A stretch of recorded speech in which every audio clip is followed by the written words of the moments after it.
Bakit? Bakit? Wala.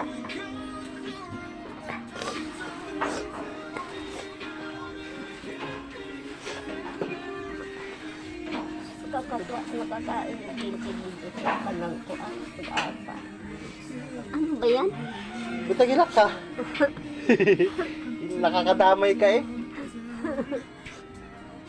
Pagka nakakain yun ng kilkig. Doon sa pag-asa. May mga kilkigan pa naman dyan. Ba't ka nga naghilak?